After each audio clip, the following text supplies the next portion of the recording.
Hi class, my name is Brian. For my book report, I picked the book How to Win Friends and Influence People. Many of us, like me as a kid, loved playing the board game Life. As I got older, I grew out of playing board games and thought I was done playing the game of life.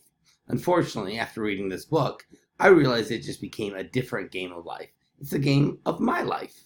Reading of this book, I took away 5 great principles that I could apply to my life, and I think you could apply to your life to help better it, make you happier, make you more successful, even better in relationships with family, friends, and even strangers that you may become friends with. The first of these rules is don't criticize. Now, again, many of us often criticize. We criticize ourselves, we criticize others. I think it's part of the society we live in today. But again, criticizing people has been around forever. But does it really do much good? When looking at certain convicted felons or even people like Al Capone, many of them think that they're a great human being. Al Capone thought he was great and helped his city and helped people out. Again, people being unwilling to criticize or look at themselves in a negative way.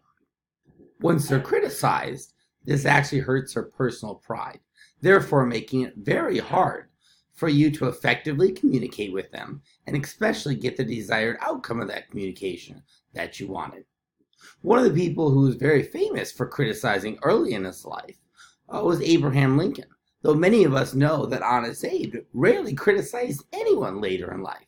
The problem is he criticized one person one too many times younger. Abraham Lincoln had a habit of writing in nasty letters and putting them there where public people would see them when he personally didn't agree with something.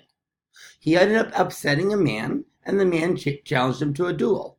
Of course, since Lincoln had long arms, he picked swords. He even hired a West Point graduate to train him. Fortunately for him, since he said later in life he expected he may have lost the duel, and we wouldn't have had Abraham Lincoln, some of their friends were able to resolve the matter, and the duel was canceled as they were all ready to duel themselves. Because of this, Abraham Lincoln learned that criticizing people was not a good idea.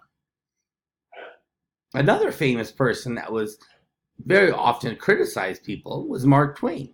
He would very commonly write absolutely horrible, nasty letters to people and send them out to be mailed. What Mark Twain didn't know is that his wife would secretly take them out of the mail, so that they never actually received to the final person. Therefore, he was able to express his feelings without them getting their feelings hurt. Rule number 2, so simple. Smile. Have you ever seen a little baby and it makes you smile back? It brightens your day. In the book, Carnegie even states, the expression one wears on his face is more important than the clothes they wear on their back. Therefore, again, smiling makes other people happy and shows them that you're a good person. The next thing that's very important, number 3, is you have to be a good listener. There is no way to have effective communication with someone if you're not going to actually listen to what they're saying, but also try to understand the viewpoint that they're coming from. Another good point is point 4. Talk about what others like. Don't talk about what you like. Of course, you like what you like. It's what you like. But if the other person doesn't enjoy or like what you enjoy, there's no way for you to find common ground and connect. One great story in the book that illustrated this was a story of a kindergartner. A father came home, found his soon-to-be kindergarten student didn't want to actually start his first day of kindergarten. Now, instead of course, reprimanding and scolding and telling him that he has to go, which many parents would do in that situation, what he decided to do is him and his wife sat down, and while they were sitting down, they made a little list. They made this list of all the fun things that he would do in kindergarten. One of the things on the list was finger painting. So the next night after dinner, the father and the mother and the 2 older sons started finger painting at the kitchen table. Now, of course, the youngest son thought, wow, that looks fun. They're laughing. I want to do that too. I want to finger paint. Well, the father explained to him, if you want to finger paint, you have to go learn how to finger paint first in kindergarten. To the father's surprise, The morning when he would start kindergarten, the father gets up and he finds his little son sleeping in the chair in the living room.